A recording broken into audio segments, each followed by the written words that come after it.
Cha. Greetings and welcome everyone to Making Sales Social Live. Wow. Excuse me. I'm Bob Woods. And with me today is co-host and LinkedIn whisperer, Bryn Tillman. How you doing, Bryn? I'm good. If I'm a whisper, I should be quiet. No, how are you, Bob? I'm having fun today. Good. And if you know Bryn, she doesn't whisper very much, but she is This a whisperer. So that's the key there. So let's get into it. Turning cold prospects into warm conversations who want to hear about what you can do and how you can help them. God, that is what all of us want as salespeople. So while most people use old school tactics to reach said goal, we have something that works even better to start sales conversations with those cold prospects because it's done in a way that's authentic and in your own voice and not in that salesy, mm. hey, used car salesperson kind of way. And apologies to good used car sales pros too for that one. So let's get right into it. Before we can really understand how it's done, we should probably discuss a little bit the philosophy and mindset behind how it's done, Brian. Yes, I love starting with philosophy and mindset because you know what? If we have the wrong mindset, we can kill this whole thing, right? And our goal, Absolutely. hands down, is to start conversations with people that care about our topic, that we can bring value to. So here's the thing, couple quick little detach from what that prospect is worth to you and attach to what you're worth to the prospect. So that means as we are pursuing this relationship, as we're building rapport and bringing value to them, that should be our focus. Bringing value, being a resource, having an impact on this cold prospect. That's how we'll earn the right to get a conversation where we can, by the way, add more value and be even more of a resource, which then earns the right for them for them to say, hey, I'd like to learn a little bit about how you can help me and my business grow, or whatever that looks like, right? So Yep. the mindset is value, value, value, not sales conversation, commission, sell them a product or service. Don't go in with a preconceived notion beyond how can I bring value. Number 2 in philosophy and mindset, which most people do wrong, salespeople do wrong, including us some of the time, because you Oh, yeah. just want to get to the conversation, is we just jump in too fast before they're ready and we scare them away. So we need to slow down our outreach to speed up the outcome. This is We've really important too. Yeah. Talk a little bit about why you think it's so important. I know why I think it's so It's important. yeah, it's really important uh because it's just like what Bryn said. A friend of ours always calls it commission breath. So you don't want to have that commission breath. Usually a big indication of that commission, we should call it commission halitosis. But anyhow, commission breath is you really want to just speed things up. Speed things Mhm. up. And that's not necessarily because you have bad or negative intentions or whatever. It's just as salespeople, we just want to get through the process. So it's not like you're Mhm. thinking wrong necessarily, but you still have to get into that mindset of slowing down your outreach to speed up your outcome. And the nice thing that happens is when you do that, you're putting much less pressure on the person who you're trying to get that conversation with. So hopefully, when they make that decision to speak with you, they're actually making it based on what they feel about your product or service and the fact that they really want to know about it because you've added so much value prior to that. Very important. 100%. Yep. I absolutely love that. All right, so we've got mindset. We've got to be a resource for a prospect. We have to slow it down. We have to detach from the sale, now that we've got our head in the right place, what should we be doing? Oh, and do everything in your own voice too. That was the only other thing that I wanted to do Oh, it because yeah, because if you come in scripted and then all of a sudden you're talking to them and you're a completely different person that because you're not talking in script, that feels inauthentic. So always be in your own voice as well. You can adapt scripts and things like that to your voice, but 100%. it's got to be in your own voice. And I'm shaking my monitor because I feel so strongly about that. Ah. Yes, your own. I think that's really important. And, we train thousands of people with templates, but we always say, go in and tailor them so it sounds like it's coming out of your mouth. So that's 100%. I Exactly. love that. Love that. Okay. So now that we have the right mindset, let's talk about what maybe strategy. What's the strategy? Strategy and steps to take. Yeah. Yeah, Okay. so the next 2 we're gonna cover our strategy and steps to take, and then we're gonna push through it a little bit and actually kinda go over the actual initial conversation when the stars and planets align and everybody wants to talk. All right. So strategy. We're kind of the strategy is, we'll get to the tactics, but strategically, we need to number one, find out where are they hanging out and what are they talking about, right? So I guess this is a little strategy slash mindset. I want you guys to think about this as a networking opportunity, like you are at a trade show or a conference or a business card exchange.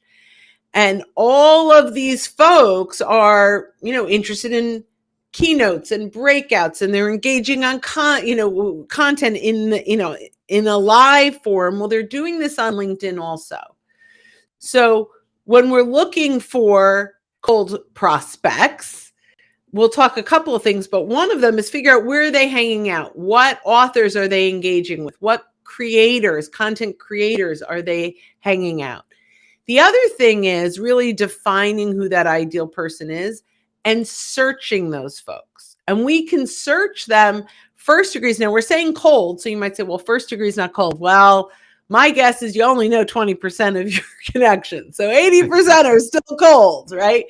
So searching your first degree connections and finding your ideal prospects, and searching your second degree prospects and finding your ideal prospects. So let's start tactically with number one, which is the content and the creator. Do you want to add to that, or should I just keep trucking Why along? don't you just keep going, and I'm sure I'll definitely have thoughts as we continue to go through things. Okay. Because I love this topic. You know how much I love this topic. Yeah, I am too, but you articulate it probably a little better than I do. So that's Well, perfect. I love this. Okay, so find those great content creators that are already attracting your prospects. This is a powerful way to warm up a cold prospect, or find them and then warm them up, right? So I'm going to just randomly throw out, let's say, Mark Hunter, who is a great voice on LinkedIn and sales trainer who attracts a lot of the same people that we want to work with. So he's got some great content, and he's got 17 likes and reactions, and he's got 26 comments. And so now I'm here hanging out with other people that also like Mark Hunter, right? So what do I do with this? Well, how do I engage and warm these folks up? Well, there's a few ways. Obviously, liking their comment and engaging on their comment. But if I want to start a conversation with these folks, and I start with, hey, I'm not sure if you're exploring my solution. If you are, I'd love to send you lots of things I can sell you, right?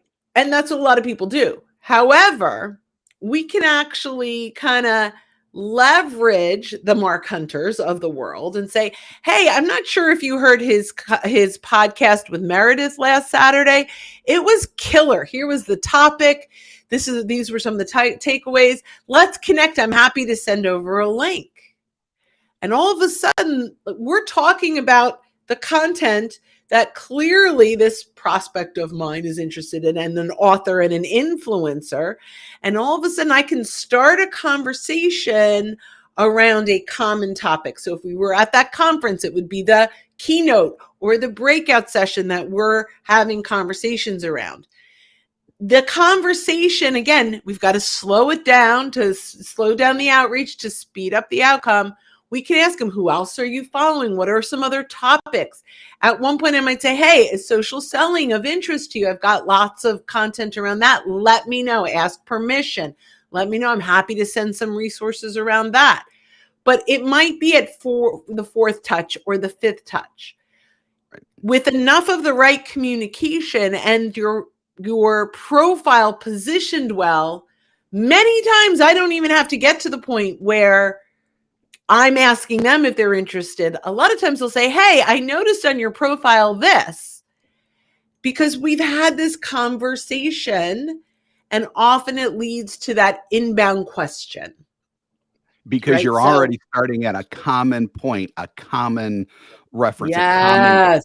interest. That also has to do with business in the first place. So, I mean, you know, sometimes we get deals from people who we meet in purely social situations, and that's obviously cool and fine and everything else. But for this, it's definitely more along the lines of connecting, and I mean that in the figurative sense at this point, connecting with people on a one-to-one basis who you share the same common interest with. In this case, it would be Mark Hunter and his content. Awesome. We've got I'm going to pull up a Oh, we couple got of stuff these. coming in. Hello, our friend. Okay. So, Joe, it was great yesterday. Thanks, Joe. Hope I'm doing okay today, too. Yeah. So, I was in a Sales 3.0 conference. I appreciate that very much. Hello, my first time on your show. Welcome. We're thrilled to Hey. have you here. Great, timeless topic. Thank you, Bruce. There are mindset essentials for successful sales conversations. 100% agree. Joe, hello, Bryn and Bob. So fruitful and fulfilling to hear you on the Sales 3.0 conference yesterday. I'm so glad we're pulling people in. Yeah. Speaking of conferences. Yes.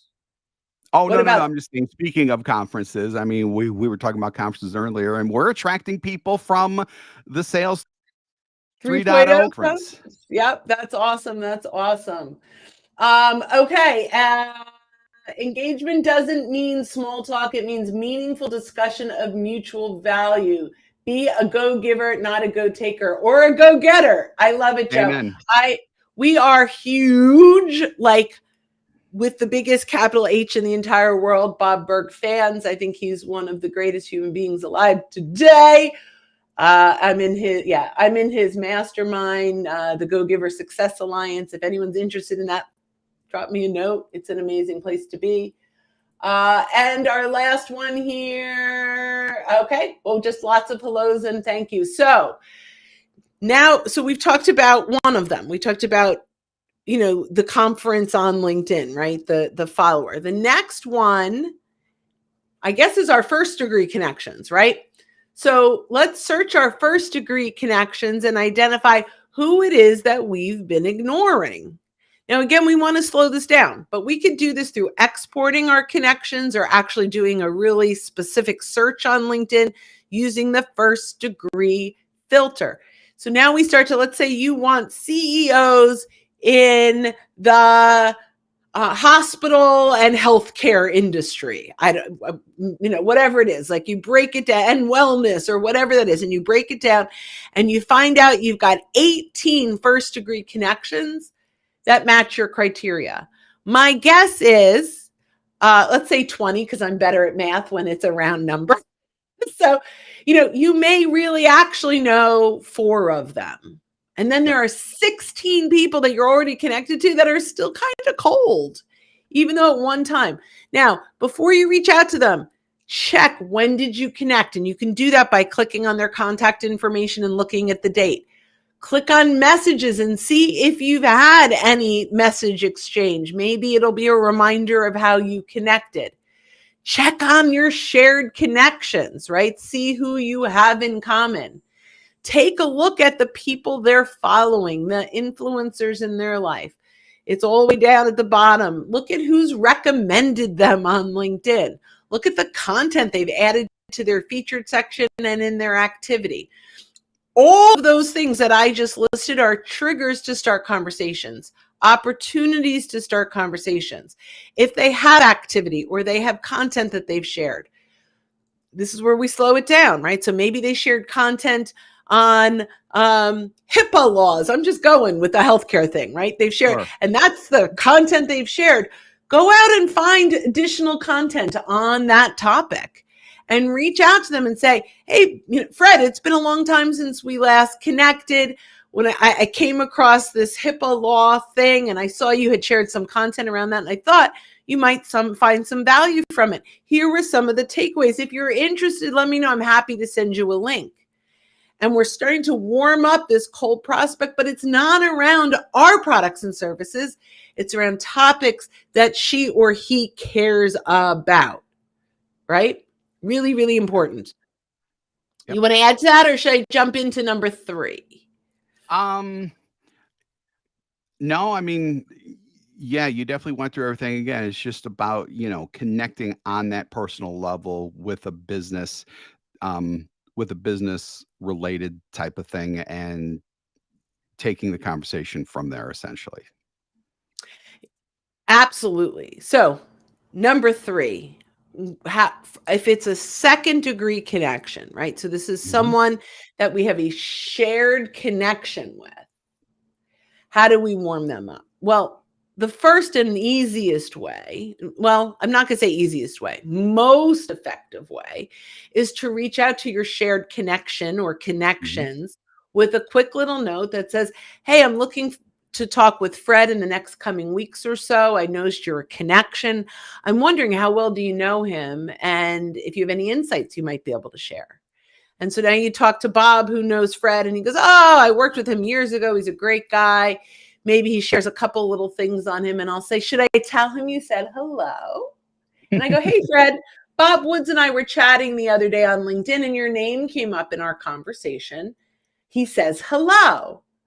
What better way to warm it up than a shared connection, right? So that is definitely one of the ways, but also look at their content and engage on their content, view their profile, follow them first, right? Don't connect yet. They'll get a little notification that you followed them. Just do a whole bunch of little touch points.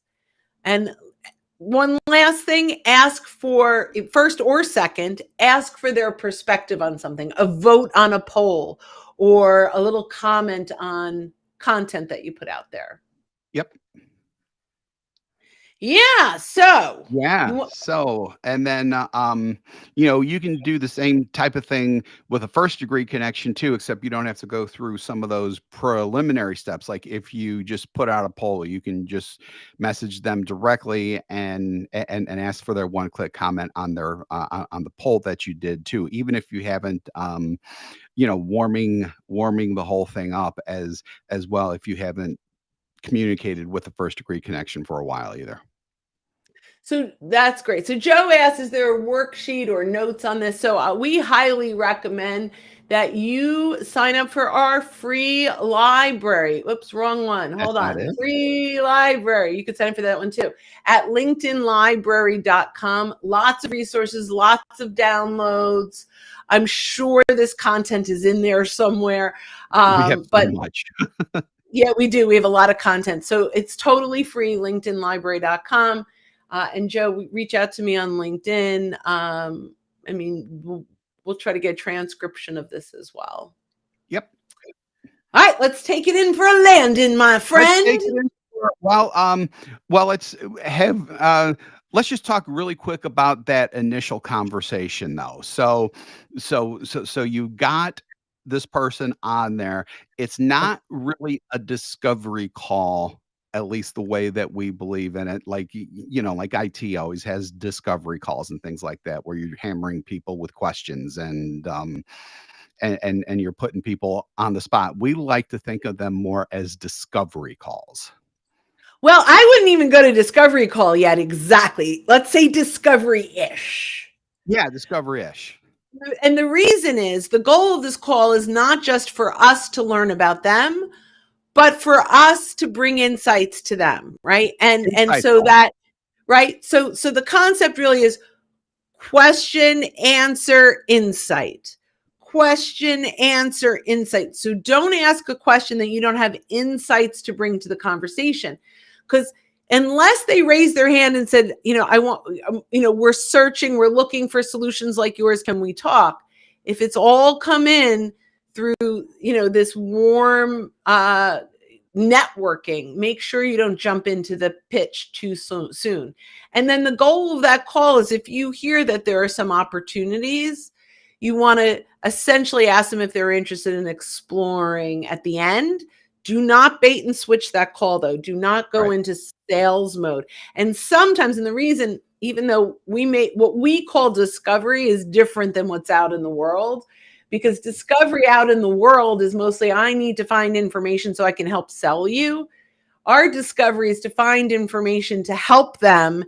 And if there's an opportunity where we can help them more, we'll close to that. But that isn't the goal of this call, is to bring enough value that they're excited to work with you. Yeah, exactly. And then for those out there who are like trained to discovery calls as an actual way to qualify people, and you're thinking, oh my God, if I don't ask all these questions that check all these boxes, how am I going to make sure that they're qualified? By doing what Bryn just said, you're going to get a good idea of whether or not they are qualified. So I mean, so don't really depend on checking every single box with the questions that you have there. Awesome job. Okay, now we can bring it in for a Now we can landing. bring it home, especially because wow, this Long. one turned out a little longer, but something. Hopefully, all the information we shared made it very, very worth it to you. So, thanks again for joining us on Making Sales Social Live today. If you're with us live on LinkedIn, YouTube, or Twitter right now, we do this every week. So keep an eye out for our sessions. If you're listening to us recorded on our podcast and you haven't subscribed yet, go ahead and hit that subscribe or follow button to access all of our previous shows and be alerted when new ones drop. If you want more information, go to socialsaleslink.com/podcast. Again, socialsaleslink.com/podcasts. We actually do 2 shows weekly. This one and our Making Sales Social interview series, where we talk with leaders and experts in sales, marketing, business, many, many more areas, all of which can help you in your own business and sales efforts. So, with that, when you're out and about, be sure to make your sales. Social. Bye, I guys. love that pause. Bye, everybody.